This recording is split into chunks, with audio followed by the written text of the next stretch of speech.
Hello and welcome to our video on economics. I'm Mrs. Carter. I'm the head of department for EBS, so that's Economics and Business, and it's my pleasure to welcome you to the video. I've got two helpers with me now, and I'd like them to introduce themselves. Hi, I'm Caitlin, and I'm a Year 13 student at Hills Road. Hi, I'm Salma, and I'm a Year 13 student from Hills Road. So what we're going to do is we're going to show you a PowerPoint presentation in the moment that's got more detail on the course. And then Caitlin and Salma and I are also going to have a conversation about what you can expect from both Hills and from the economics course. So what I'm going to do now is I'm going to share my screen with you so that you can see the presentation. Okay, so this is our introduction to economics. So what is economics? This is some information that's going to help you decide if this is the subject for you. So a lot of students think that economics is mostly about financial markets. That is an aspect of it, but it's a much broader subject than that. So in a nutshell, it's how we decide what to produce, how to produce it, and for whom to produce. Because we've got scarce resources, but humans have got infinite wants. We do that partly by looking at individual markets for products and services. So the market for burgers, apples, shoes, lipsticks, cars, computers, and that's microeconomics. And we look at the same economic issues at a national and international level, and that's the study of macroeconomics. So what kind of things will you study? So this is basically a really short synopsis of everything that you will do across the whole 2 years. So in year 12, you would start with theme 1, and that's the microeconomics, and we will learn the nature of economics and how markets work. So that's the classic supply and demand. We'll then look at what happens when markets go wrong, and that's market failure, and how governments might then choose to intervene in the markets. Also in year 12, you will do theme 2, which is the macroeconomics. So that's everything you see in the news. This is the whole UK economy. How do we judge how the UK economy is performing? Well, we're going to look at growth. How do we measure that? What is it? Why is it important? We're going to look at inflation. Why is that important? How is that measured? What's the impact of that? We're going to be looking at unemployment. Again, why do we care? What is the cost to society of this and what can be done about it? And we're also going to be looking at trade very much in year 12 from a UK point of view. We're going to amplify the supply and demand models we use in micro, and we're going to look at aggregate demand and supply models for the whole economy. And we're going to be looking at those macroeconomic objectives and the government policy. So again, this is very much the things you see in the news. When you move into year 13, those strands go with you. And the microeconomics, that's theme 3, we're going to look at the labour market. And I think this is really relevant for everybody because we are all going to be in the labour market when we're looking for jobs when we finish our education. So it's very relevant. We're going to also look at how businesses behave. So what are they trying to achieve? And revenues, costs and profits. This is what I think a lot of students think economics is about. And you'll see here, it's part of what it's about. And we're going to look again at how governments intervene in specific markets, especially when you've got something like a monopoly, which comes under the market structures part. Theme 4 is a continuation of theme 2, but we're looking at the bigger picture now. So we're looking with a global perspective. So we're looking at some international economics. How do countries trade with each other? We're going to start tackling this problem of global poverty and inequality. We're going to look at how economies are categorized. So how do we decide this economy is an emerging or development economy? What criteria do we use? And then if they are a developing economy, what does that mean? What kind of policies should they have?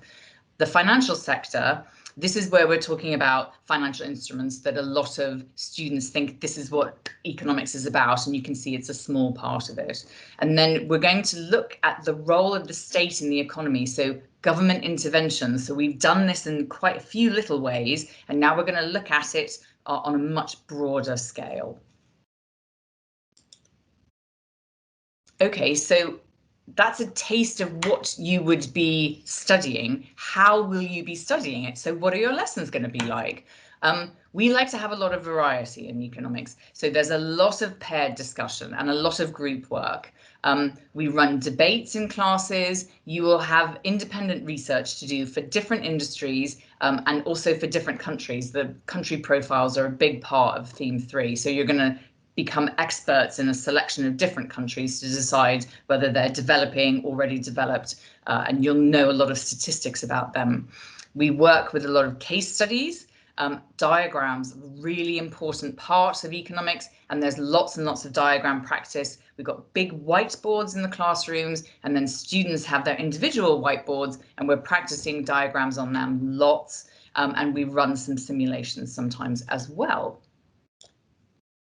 So at the end of the 2 years, how will you be assessed? How will you actually gain this A level? Well, it's 100% examination based. So there are 3 papers for you to take. There's paper 1, which is just micro, so theme 1 and theme 3. There are some multiple choice questions, little short answer things, and then you've got a case study, which you haven't seen before, that you're going to answer some longer questions on. And then there's 1 extended answer per paper with very short little extract, and this is where you bring like your country profile knowledge and your industry knowledge to the fore, and that's worth 25 marks. So 25 marks is the largest mark tariff in an economics paper. So paper 1 and paper 2 are the same structure. Paper 3 is both micro and macro together, because as you're going through the course, you'll realize that sometimes the concepts are quite overlapping. So there's longer questions based upon 2 unseen case studies and data sets, and then you're going to choose between the 2 of them. So there's 2 things for you to look at. You're going to pick one, and then you've got this extended answer where you have to put the micro and the macro together. And again, that's for 25 marks. There's lots of practice in lessons about how to tackle the different styles of questions that you will face. So how do? We do really well at Hills Road. Yeah, there's quite a lot of added value. So no matter what your GCSE scores are, if you're accepted onto the course, we generally tend to help you do better. The outcome that you will achieve with us generally tends to be really good. So student performance in economics for A star to B is 72%, and that compares with nationally 55%. So I feel like one of the strengths of our department is we're really good at pushing the able students, and we're also quite good at supporting students who may find the concepts a bit more challenging. So we're exactly the same as the national pass rate. 99% of students pass every year.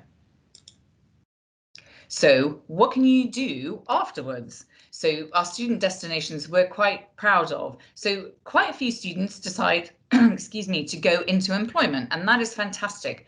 The new apprenticeships are also amazing. So 5% of students choose to do an apprenticeship to go on to do some other kind of further education, and 84% of students choose to go to higher education, and this means university.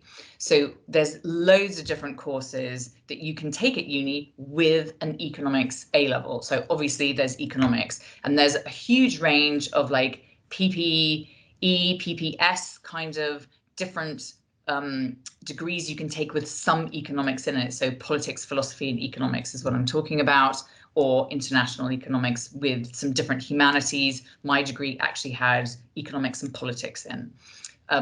There's accounting and financial management. There's business administration. Lots of businesses love economics students, and then they can go and do the business administration at university. There's different degrees that have got a combination of maths and economics in.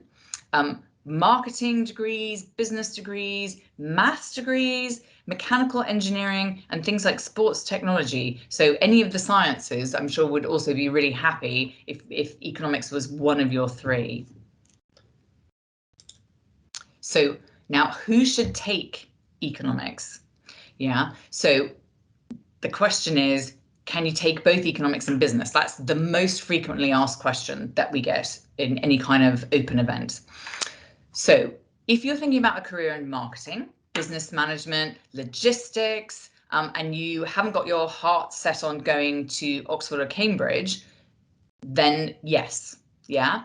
Many students enjoy taking both courses, and in all of the business classes and all of the economics classes, there's lots of students who take both, and they really do enjoy it. However, if you have got your heart set on Oxford or Cambridge, or you're thinking of the London School of Economics for pure economics, and you maybe have got your heart set on Bath or another kind of Russell Group university, you have to be really, really careful. And I would say check their admissions policy on their website, because some of these universities will not consider applications from students who've taken both, because there is some significant overlap in content. So the decision is up to you. Can you take both? It depends where you want to be in 3 or 4 years' time. So Caitlin, can you tell us what other subjects you studied with economics? I took history and maths. And Salma? I took maths and English literature. Okay, so Caitlin, how did that work to study those topics with economics? I think history and economics really worked well for me together because they're both quite essay-based subjects, well, not all of them, but the skills that I could transfer between the two and really helped. Thank you. Salma, how did you find studying those with economics? I think maths helped because there is a small part of maths, but like if you don't take maths A level, don't stress because it's not a massive part, like you can cope. And with English Lit, that was quite useful because I can use my analytical skills when applying it to the 25 markers. Okay, yeah, that's really helpful to know. Okay, so Salma, sticking with you, how did you find the economics course? I found the economics course really interesting, especially because it was so relevant to day-to-day life. So it meant that I could engage in conversations that I probably couldn't have if I didn't have this knowledge. Okay, and Caitlin, how did you find it? I really, really enjoyed it as well. I think because it was so broad, you could watch the news when the budget was being delivered and things like that, and you could really actually understand and form an opinion about what was going on in the world at the time, which was very, very interesting and useful. Okay, nice, nice. So, Caitlin, what did you find the most challenging about economics? The most challenging initially was I didn't really know what to expect at first, but then after a couple of weeks I was fine. But it was maybe the diagrams because there are so many. But once you start practicing them and you do go through them a lot in class, they become second nature to you in year 13. That's really good to hear. Salma, what did you find most challenging? It was definitely the transition like between GCSE and A level, and like Kate, in the diagrams were a bit of a shock to me. So getting used to that was quite hard, but you do like get used to that quite easily. So neither one of you had taken economics at GCSE, had you? No, I think that there's a perception as well that that you need to do that. So that's interesting. You kind of busted that perception. No, you don't need to do that. And in fact, lots of students think that everybody else has, but virtually nobody has already done that. Okay, so what did you find were the best? So Caitlin, what were your favorite bits? My favorite bits were when we were learning about the global economy and especially developing countries, because that's something that I was very, very interested in, and learning about different countries like Sierra Leone and different African countries was really, really interesting. So did you have a chance to hear from one of our teachers who helps run a project in Sierra Leone? Yes, yeah, I went to that and it was very informative and very, very interesting to hear a first account of what it was like there. Yeah, it was a very interesting thing. So Salma, what were your favorite parts? I really enjoyed doing the financial market part of the course because that's something that I want to get into when I'm a bit older. So it just kind of gives me more of an overview of what that's about. And it's also quite interesting because I'd often hear stuff about government bonds, but just not know what they actually were. So to get more of an understanding of these stuff is quite interesting. Okay, yeah, that's really good to hear as well. All right. So, Caitlin, how did you find the workload for economics, and how did you manage that? I found the workload very, very manageable with homework that was set and the content that we covered. I took history, which is quite content heavy as well, but I never felt that I had to compromise the learning of one subject for another. I was very capable of doing both of them very well. And if I could give anyone some advice, with just stay on top of it and make sure that you're planning your time quite well. Don't leave it for the last minute. It won't work out well. No. And Salma, how did you find your workload? I also found the workload quite manageable, especially because they always give us like at least a week to hand in the homework. And I think it's all about time management. So if you can manage your time well, the workload shouldn't be an issue for you. How much did you do a day, would you say? I'd spend an hour on each subject a day at least, and if I needed to do more, I would do a bit more. Okay, and that felt manageable for you? Yeah, definitely. Could you fit that into like your normal day at college? I know that this year was a little bit unusual, but that felt manageable with the lessons as well. Yeah, well, especially for last year when we had 1 hour lessons, I had a lot of free periods. So during then, I could fit in a lot of work and go home and do a bit more work if I needed to. Okay, that's really good to hear. Okay, so sticking with you, Salma, what did you wish you knew? So looking back now from year 13 across the 2 years, what tips have you got? What did you wish you knew then that you know now? I wish I knew all the resources I had to hand from the very start, because that would have made that transition a lot more easier. So on our SharePoint, we have a whole list of the websites and quizzes and loads of past papers that you can use to kind of help you grow your knowledge a bit. And I feel like if I used that beforehand, it would have meant that I'd understand the lesson a bit more. Okay, that's interesting for us as teachers. We must make sure that upcoming students know where that is. And Caitlin, what do you wish you knew now that you can look back on it? I think that coming into year 12, I had a misconception about economics that you had to be really, really good at maths and things like that. And there is a mathematical element to it, but it's nothing that it's understandable maths, and it's not completely challenging and impossible to do.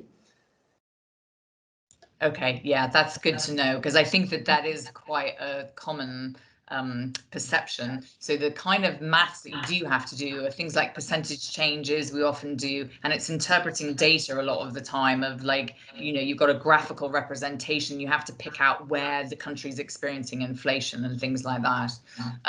So I want to talk a little bit more about the types of resources. So Caitlin, what resources did we provide that you found quite useful? There's the student SharePoint, and then the economic section of the SharePoint, which was really, really useful in revising. There were quizzes on each section of work that you had to do to consolidate that work, as well as the school has a subscription to Easy Education, and the teachers often use Easy Education to watch videos on each section and do little quizzes just to consolidate your work and help you. Okay, so Salma, what resources did you find helpful? I would often go onto YouTube and use someone called Econ Plus Dal, and he was very useful because he kind of just says it to the point and he makes it very like easy to understand. And also, like Caitlin, Easy Education I found quite useful because of the quizzes at the end. So you can see how much you're understanding because you get a mark at the end of it. Okay, nice. So we also provide these learning packs, and we call them our study guides. They've got everything in. So Salma, how did you use the study guide? The study guide has quite a brief overview of each lesson, so I'd kind of use that to have a look online about what I'm going to be learning the next day, essentially, and that would help me understand the lesson a lot more. And then if needed to, then I could go through the study guide and consolidate my learning because there's loads of questions in there. Okay, that's quite interesting. Caitlin, how did you use the study guide? I think like Selma, I would use it to consolidate my work after a lesson because it had almost every lesson and its questions to follow on, and case studies especially, which was really useful in developing exam style technique. And then once I'd done that, I could gauge where I was with my learning and my revision, and then focus it on areas that I felt I needed to focus on a lot more. Okay. All right. Ladies, thank you so much. That was really interesting conversation to have with you to get the student perspective. So for the people that are watching, thank you very much for watching our video. We hope that you found that information useful and it gives you a bit of a flavor of the type of topics, how you might be studying them, and what it might be like from the student's point of view at Hills. If you've got any other questions, there's more information on the Hills Road website, and we look forward to welcoming you to Hills Road. Thank you very much. Thanks. Thanks. Thank you.